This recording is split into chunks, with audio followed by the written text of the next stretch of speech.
Hey there! Got a very different video for you guys today. In this one I met up with Sandi Kronick, and she runs an organic food distribution company for the last 15 years in Durham, North Carolina. And I know a lot of the farms, and including myself, we talk a lot about self-distribution, so to CSAs, farmers markets, restaurants, things like that. But you know, it's really interesting to hear the other side of it, the wholesale side of it.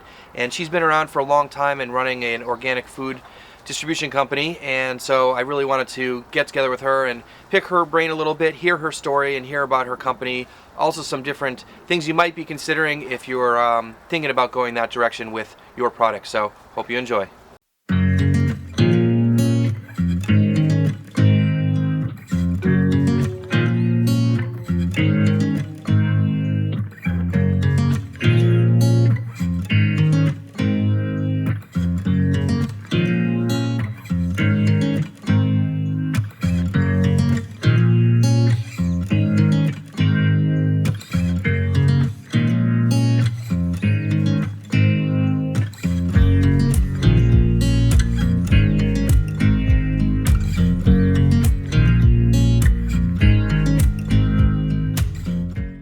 Sandi, thanks for having me today. I want to hear all about your company and you as a person and your background. So can you start off by telling us a little bit about the company that you run? Absolutely, really happy to have you here, Josh. I'm here at Happy Dirt. We just rebranded from Eastern Carolina Organics, so most people still know us as Eco or Eastern Carolina Organics. We're here at our warehouse in Durham, North Carolina, and we're essentially a wholesale organic produce distributor. I own the company actually with 16 farmers right now. Ownership is not required, and because I own it with the farmers, we're not technically a co-op, but we operate really similarly to a cooperative distribution program. So what kind of customers is this going to? Restaurants, like supermarkets? Where are your sales outlets? Sure. When we launched the company in 2004, we were really focused on partnering with customers that were immediately in this triangle area of North Carolina, and that really was restaurants and grocery stores, local and chain stores. By now, 15 years later, we're still really proud and happy to be partnered with many of those same accounts here in the area.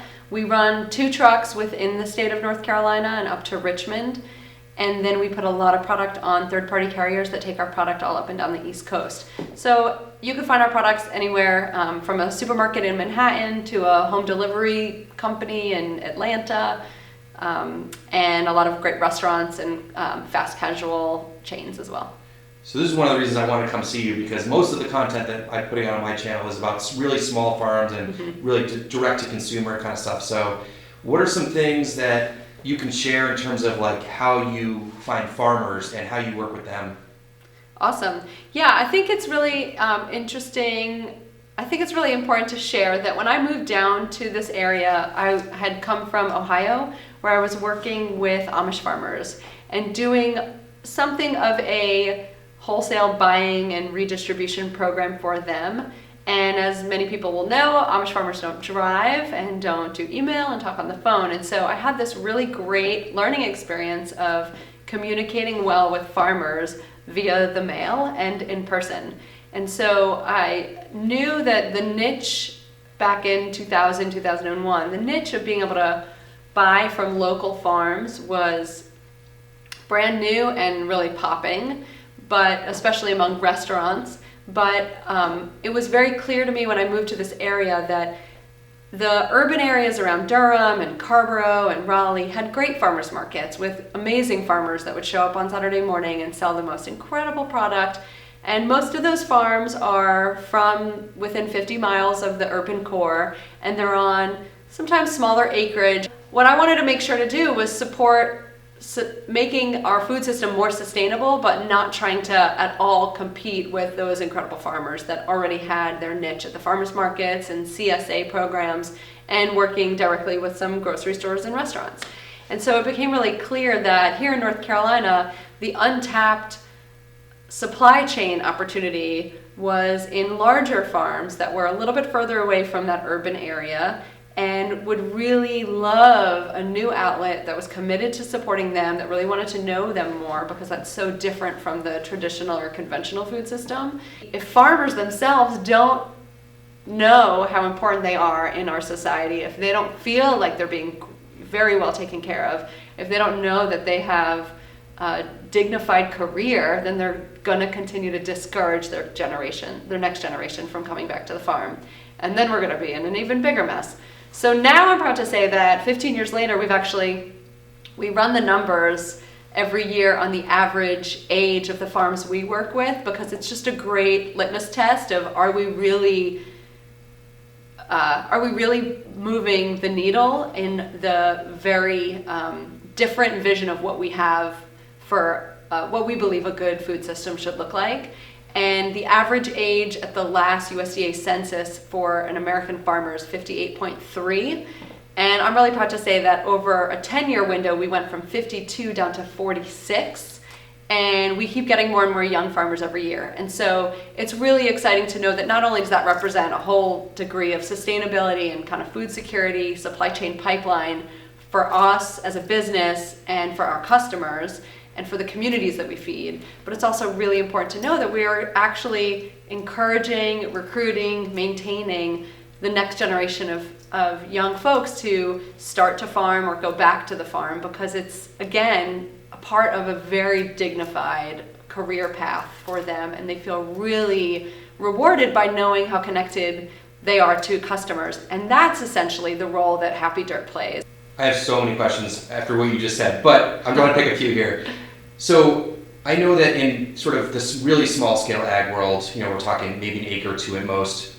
Most of the farmers are directly selling to customers and doing all their own marketing and trying to find customers. But I know that there's a lot of farms that are, especially locally, farmers I've met that are in bigger scale that maybe used to be in tobacco, like you mentioned, and don't want to do all that side of it. And so you soon can come in and sort of connect those people with the customers, essentially.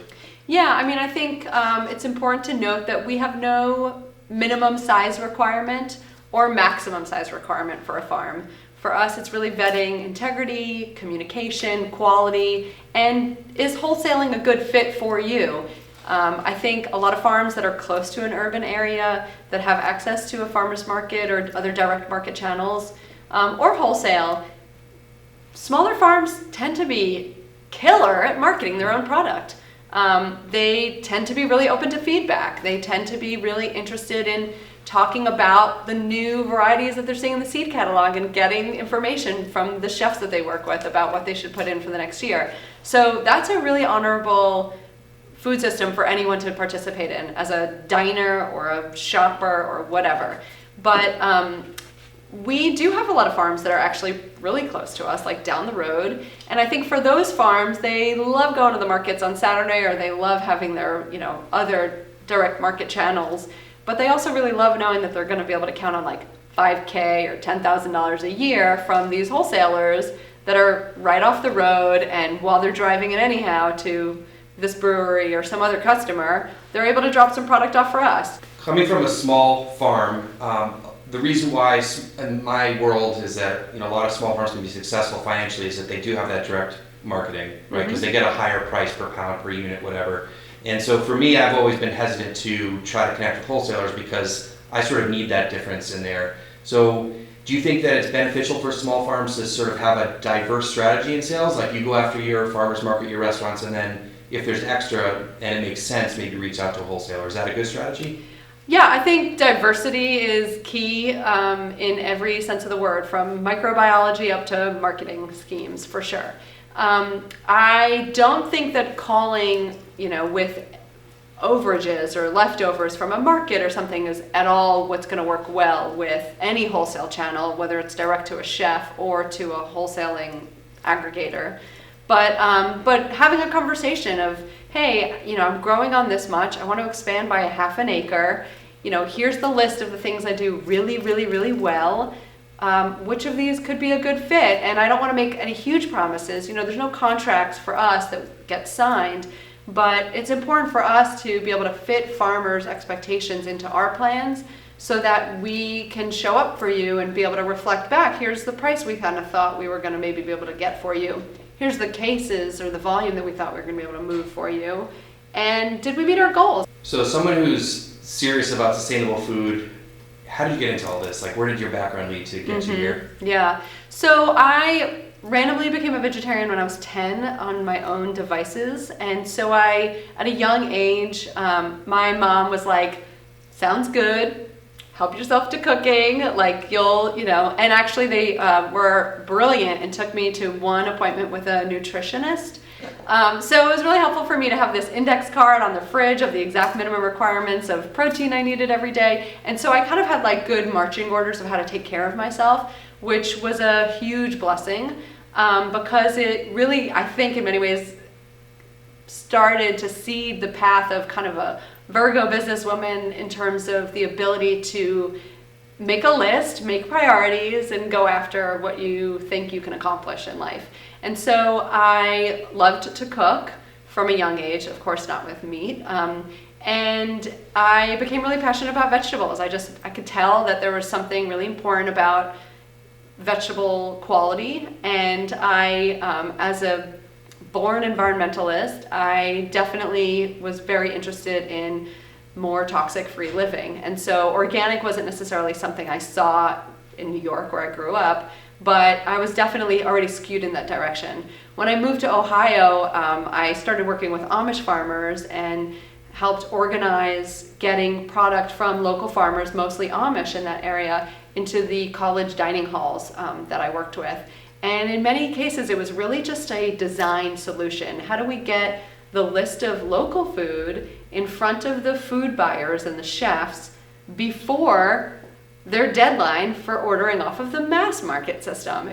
It was a very gentle way to be able to stoke all of my optimistic dreams of saying, oh, people want this. Why can't we have this? This is a free market system. People want to supply it. People want to buy it. The only missing link is that missing link. I want to be that missing link. So when I moved down to North Carolina, I wanted to figure out how to continue to play a role in just building up more regionally adaptive, sustainable, organic, local food systems, because I know that the ability to purchase and consume things that fit within my value system were just important to me in terms of how I want to live. The clear concept was that an organic and local food system requires infrastructure if it's ever going to make a dent in a wholesale environment. And as much as I love farmers markets, and they're a massive and important way to support small farms and support the loyal customers who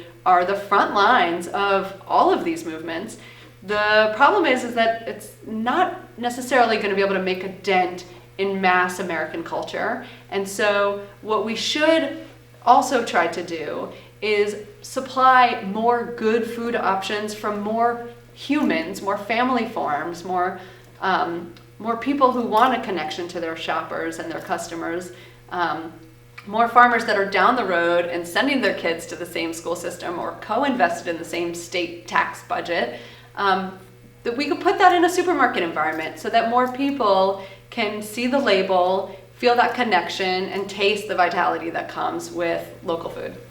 I think that's always a strong argument that people have about, sustainable agriculture, is that it's such a small percentage of the overall food system. And so one of the reasons I wanted to come to talk to you is because what you do is to try to increase that volume, increase that percentage of overall sales. Yeah. And that's super important. And your connections directly with the farmers and helping them out as much as possible. Yeah. I think one thing that's worth noting is that what's been very interesting in the last couple of years is our customers have come to us and said, we're buying non-local food anyways, we're buying conventional food anyways, but what you do in establishing amazing relationships with suppliers, with producers, with farmers, is something that nobody else does well. So how come we can't get more of this product from you? And so that set us out on this path of, well, how does this kind of new potential procurement strategy also fit into our huge goals of larger resiliency, greater innovation? We're a certified B Corporation, so we're constantly thinking about how to continue to grow and evolve along a path of triple bottom line values and resiliency. And so I think it's worth noting, because when we talk about the ability to taste something amazing from a local food system, or the ability to know your farmer that's right down the road, our transition from Eastern Carolina Organics into Happy Dirt is actually really telling the story of how We want to be able to play the role of making sure that the product is coming from great people who care, but opening up to a larger food system, because again, people are going to buy that stuff anyways. And so if we can help create the connection in terms of where the product is coming from, it's still coming from a great person. It might not be within the same geographic boundaries or production boundaries that we were married to before, but that transparency in terms of communication and freedom of choice is really the most important part. Hey, so I just want to show the viewers here a little bit around your company here, just to show scale and sort of the operation, because it's pretty impressive. So you want to go take a look? Yeah. All right, Sandy, so we're standing in like the in and out of this place, right? You got a couple big bays here, so all the produce basically comes in and out of here for the most part? Yeah, absolutely. We built these 2 docks when we bought the warehouse in 2012, and we tend to have trucks on both docks most of the week. All right, cool. Well, let's go check out some of your coolers. Awesome. We're in one of your 2 coolers. This one is kept a little bit warmer, and you have different crops in here? Yeah, so depending on the time of the year, it's at 55, and so we have sweet potatoes, peppers, eggplant, tomatoes. All right, and so I see a lot of food in here, but there's a constant flux in here, so this will fill up and empty a couple times a week? Yeah, so we basically have 3 primary cycles each week of lists going out, orders coming in, products coming in from the farms. And so today's a heavy receiving day and a big pack day, and so a lot of product is coming in right now, and then we'll be getting packed up through this afternoon and evening, and then heading out tomorrow morning. And then we'll do the same again on Wednesday and again on Friday, Saturday.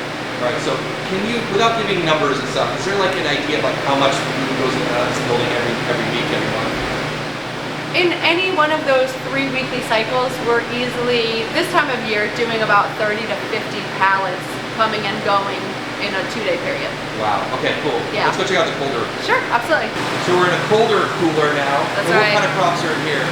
So this we keep at 36 degrees, and so lettuces, greens, cabbages, broccoli, herbs. So is everything going out in cases, or are you repacking stuff for like small orders? Everything comes and goes out in cases, and we are working with bins too. So some stuff comes in by the bin and goes out to a customer by the bin. All right, so for those who don't know, what's a bin? Is that different than a pallet? A bin is a pallet position that's like yay high, and it could have 1,200 pounds of sweet potatoes in it or 700 pounds of cucumbers in it. So big bulk package. Pretty crazy, yes. Okay. It's like field grade. It's going straight from the field into the bin.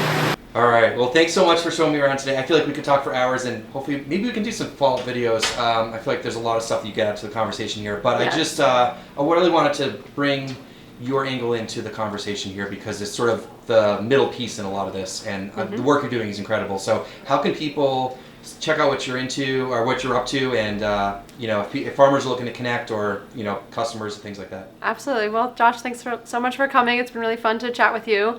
Anyone can visit our website at happydirt.com, and we're always looking for more farmers to work with, so I definitely want to encourage anyone to reach out. And for shoppers in the supermarkets, you can look for our name. This is kind of an example of what our bunch tags would look like around red kale and rainbow chard. So really bright colors, just kind of spilling the good gossip on Happy Dirt and how amazing farmers are. So thanks for your support. And so what are some supermarkets, at least locally, that you can find your stuff at? We work with all the co-ops, Weaver Street Market, the Durham Food Co-op, Whole Foods Market, Wegmans, and lots of amazing restaurants and home delivery companies as well. All right, thanks, Sandy. Thank you. It would be smart if I had this in my hand. You don't care, right? Cut out? Now, do you want to start that over? Yeah. Okay. Be able to think of like, here are the needs. Does that matter or that doesn't matter? You'll cut it Start out. over. Yeah. It's so funny. It looks. It's a pretty wide Gigantic, lens. Yeah. yeah. Well, this camera's huge. Yeah. But that's why you see, like, people are always scared to get close to the camera, and I'm like, No. I mean, I could. Yeah. You want? I figured like something like that's good. Cool.